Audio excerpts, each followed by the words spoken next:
Assalamualaikum warahmatullahi wabarakatuh. Perkenalkan, nama saya Zaki Afdar Sekulo dari Teknik Mesin NPM 24715 16003. Saya akan memperjelaskan tentang bab 8. Bab 8 itu mengenai untuk perangkat keras komputer, menjaga komponen perangkat keras, kinerja perangkat keras komputer, sama kecepatan prosesor diukur dalam HZ atau GHZ. Menunjukkan kemampuan prosesor menjalankan instruksi. Invention CPU diukur dalam instruksi per siklus atau IPC. Kecepatan dan lebar bus dan jumlah data yang dapat dibawa semakin besar semakin cepat. Transfer data, kecepatan bus dapat menyebabkan kemacetan. Kedua, memecahkan masalah pada perangkat keras dan driver. Komputer perangkat tidak menyala. Cek modul atau hibernasi kabel. Daya baterai.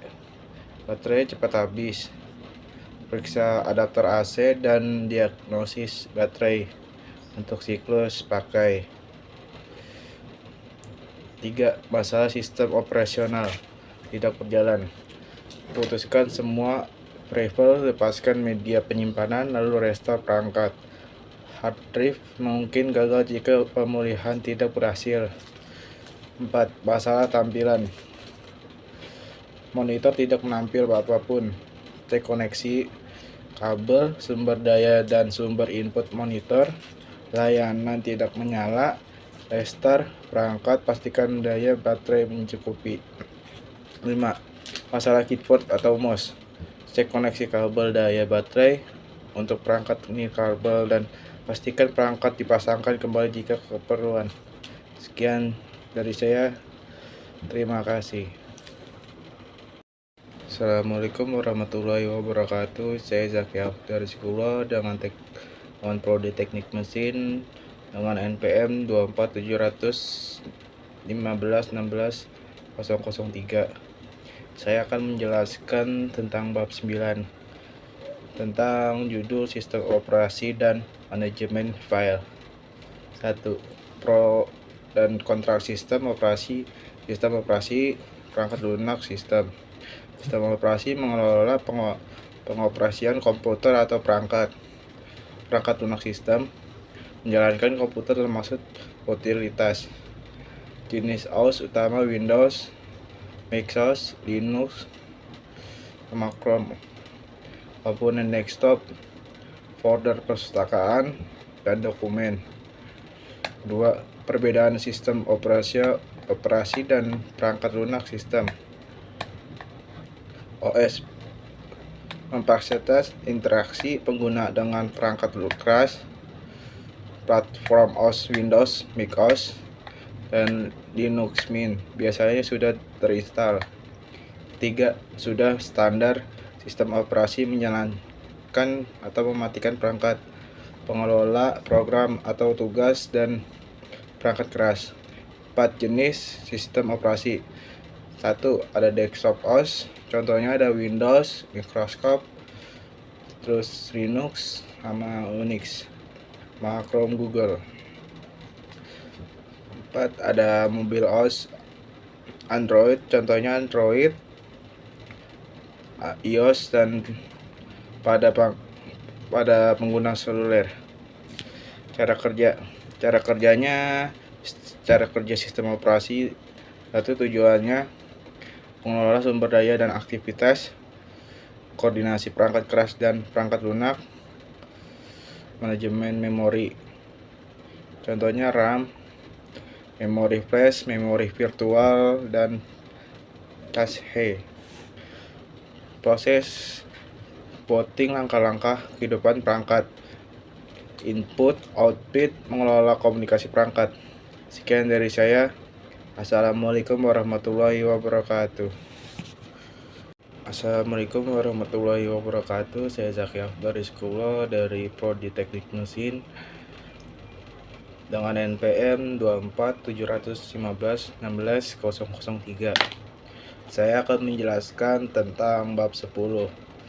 Bab 10 tentang jaringan komputer atau network layer.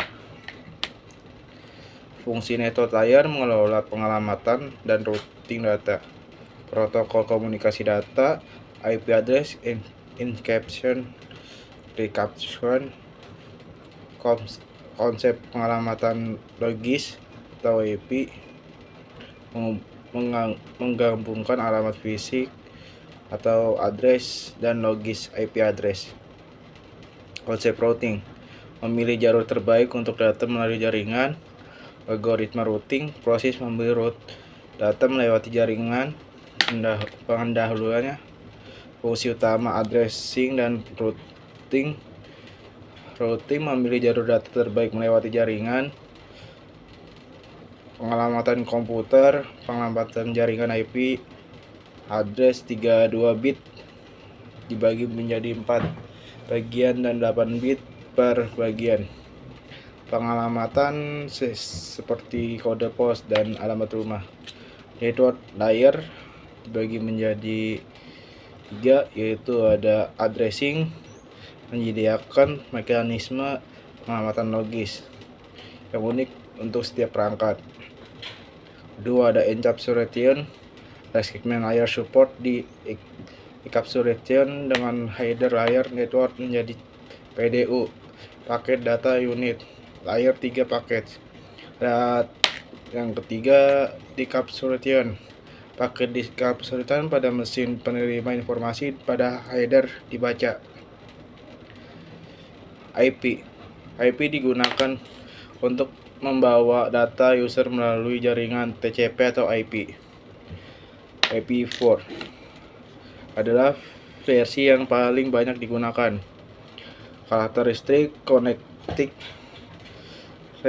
connection range atau tidak perlu koneksi sebelum pengiriman, dan base effort, tidak ada jaminan data sampai ke tujuan. IP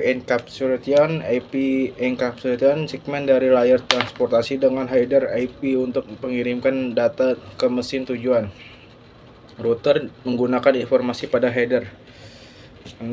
IP untuk routing data. Keuntungannya, akses data dari komputer lain data aman walaupun komputer rusak. Counter akses data penting, sharing perangkat seperti printer, scanner. Jenis jaringan komputer adalah local area network, jaringan wilayah lokal. MAN, metropolitan area network, lebih luas dari LAN. Wide area network, jaringan berskala luas mencakupi wilayah kota negara. Sekian dari saya. Terima kasih. Assalamualaikum warahmatullahi wabarakatuh. Assalamualaikum warahmatullahi wabarakatuh. Saya Zaki Afdar Iskulo dari NPM 24715160003 dengan Prodi Teknik Mesin akan menjelaskan tentang bab 11 tentang database. Database adalah kumpulan data yang terorganisir secara sistematis untuk memudahkan pengelolaan, akses, dan manipulasi data. Biasanya database digunakan untuk menyimpan informasi dalam berbagai aplikasi seperti manajemen pelanggan, transaksi keuangan, atau sistem informasi lainnya. Komponen utama database. Informasi disimpan dalam database.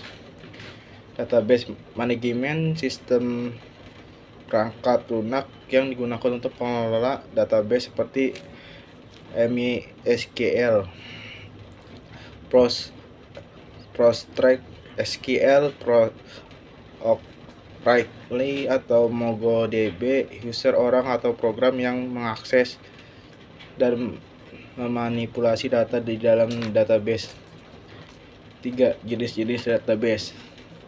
Jenis-jenis database ada 4. yaitu relation database, data simpanan dalam tabel-tabel yang saling terkait. Contohnya ada MySQL dan PostgreSQL. NoSQL database cocok untuk data tidak struktur seperti JSON dan dokumen. Contohnya MongoDB sama Cassandra. Ketiga, hierarchical data. Data diatur dalam struktur hierarki seperti pohon. Object oriented database. Database disimpan sebagai objek seperti dalam pemrograman berbagai objek.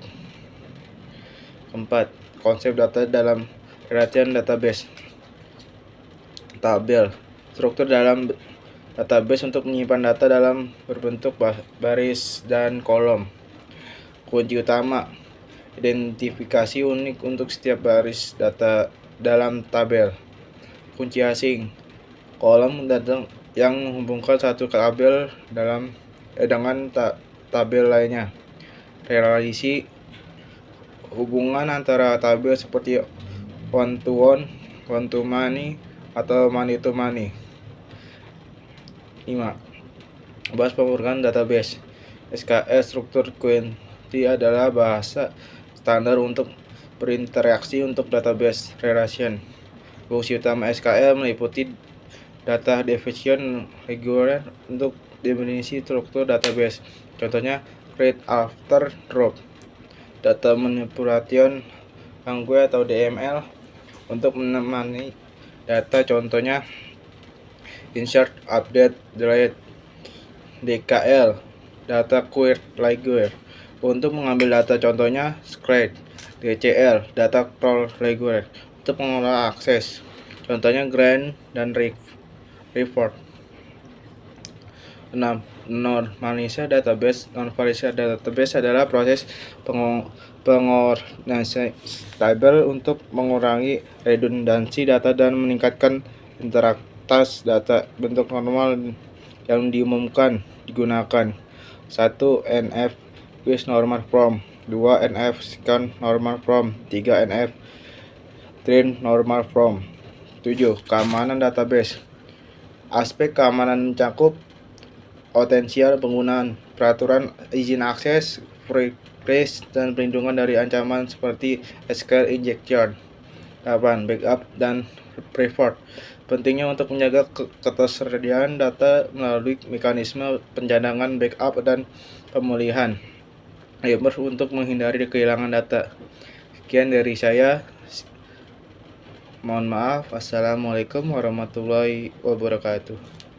Assalamualaikum warahmatullahi wabarakatuh. Saya Zaki dari Sekolah dengan Prodi Teknik Mesin dengan NPM 24715160003. Saya akan menjelaskan tentang bab 6. Bab 6 judulnya tentang industri yang berkembang di masa depan. Perkembangan teknologi dan dampaknya. Teknologi utama seperti kecerdasan buatan AI, blockchain, robotik, dan Internet of Things (IoT) akan menjadi tulang punggung transportasi. Industri otomatis dan digitalisasi akan mengubah cara produksi, distribusi, dan konsumsi. Dampak positif: efisien, meningkatkan biaya, berkurang tantangannya, hilangan pekerjaan tradisional, dan perlunya meningkatkan keterampilan tenaga kerja. Kedua, industri yang diprediksi berkembang pesat. Energi terbarukan, solar, angin, dan teknologi penyimpanan energi. Kesehatan, teknologi medis, telemedicine, dan mengubah posisi perkembangan genom. Ekonomi digital, e-commerce, bisnis, dan layanan berbasis platform. Mobilitas masa depan, kendaraan listrik, dan kendaraan otonom. Ketiga, perubahan sosial dan ekonomi. Tren globalisasi digital, kolaborasi lintas negara yang lebih mudah, perubahan kebutuhan konsumen, fokus pada produk yang ramah lingkungan, dan personal ekonomi sirkular, sistem produksi yang minim limbah dan berkelanjutan. Keempat, tantangan dalam industri masa depan. Ketimbangan teknologi, kesetaraan antara negara maju dan berkembang, regulasi, adaptasi, hukum, dan etika dalam teknologi baru. Ancaman: keamanan risiko siber dan meningkatkan. Kelima, persiapan menuju masa depan. Pentingnya inovasi dan riset untuk mendukung perkembangan industri, pengembangan sumber daya dan manusia dengan meningkatkan pendidikan teknologi dan keterampilan baru. Kolaborasi antara pemerintah, sektor swasta dan akademis. Bab ini mengharuskan bahwa industri masa depan akan bergantung daripada kemampuan manusia untuk beradaptasi dengan teknologi dan perubahan yang cepat sambil menjaga keberlanjutan lingkungan. Sekian dari saya. Assalamualaikum warahmatullahi wabarakatuh.